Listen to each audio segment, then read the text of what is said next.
The game was at Old Trafford. They trained at Carrington, which is, of course, Manchester United's training ground. Luke Shaw was asked about whether or not he was trying to persuade some players being rumoured to be moving to make that move to United. You can see here with Declan Rice and Harry Kane. He said, "I can't lie. I'd love a few of them to come to United. I'm not going to lie. I'm speaking to them, telling them how good Manchester is because I know their qualities. I'd take them in a heartbeat." Of course you would. They're two quality players that make Manchester United. Well, he's been showing them around Carrington training ground. That's not a good start because that needs patched up. Yeah, it does. As well as the stadium.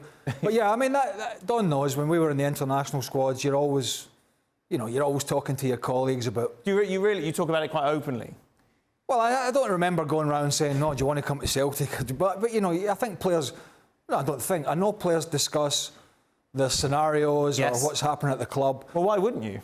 Yeah, I mean, it's not against the law to in terms of you're not breaking any rules and regulations from federations to talk about your personal scenario at the club and what you might be thinking about doing and blah blah blah. And so I wonder if Harry Kane just said, "Well, I just want to break records. Yeah, well, I just want a statue," or whether he said, "No, I want to come and be the difference," which I think, wouldn't be.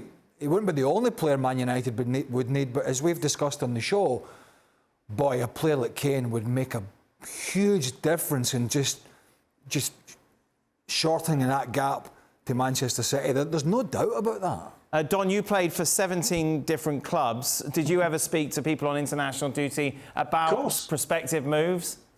Not so much moves, but you ask players, what's the manager like? What's the club like? What are the lads like? You've got your eye. Because you're an experienced player and you take a keen eye on football all across the country. So, of course, you have the chat, you sit there. It's not like it's really open and you're going, "Oh, come and play for us." "Oh, yeah, definitely, I will then." I mean, Jordan Henderson was, trying to get hold of Jude Bellingham for about 18 months and that didn't work. But you definitely have the conversation. You're sitting there. If Craig's at Celtic, I'll say, "What's it like? What's the gaffer like? What's the club like? What's the training like? What do you do different to what we do at Liverpool or Everton, wherever you are?" And he might ask the question about someone like Graham Souness. So you just sort of you chatted back and forth, but I can say for 100% for sure, there's nothing that Luke Shaw can say that's going to tempt Harry Kane to Man United. It's just chit chat. It's idle chit chat. What about the opposite, Don? Did anyone ever tell you not to go somewhere?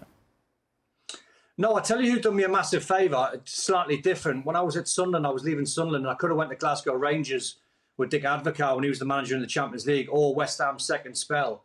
And John Moncur was a player at West Ham at the time who was loved by West Ham fans and still is, and who was a central midfield player. And Glenn Roeder was the manager, and he asked John, because I played with him before in my first spell, and he asked what it was like, and John went, "Bring him in." He went, "You'll love him." He went, "Bring him in."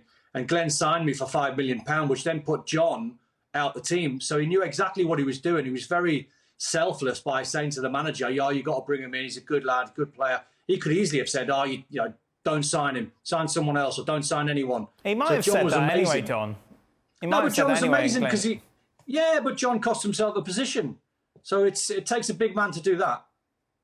Could just told him, couldn't he? I told Glenn. What? I told Glenn not to sign you, and he didn't listen to me. He's damn well going to hit behind my back, and now I'm not playing. I remember talking to Matty Elliott about going back to Celtic, and Matt was at Leicester at the time, and it was the end of the season, and Martin O'Neill was contemplating taking me back, and then it all got scuppered. But Matt was sort of my in between in this because he knew Martin O'Neill very well from his Leicester days, and apparently it was because there was a story about me going back to Celtic and appeared in the paper, which they thought I had inserted. Because Matt had said, "Oh, Martin thinks you inserted that, and maybe you have a little bit too much power with the journalist." But I never, until Matty Elliott had told me about this.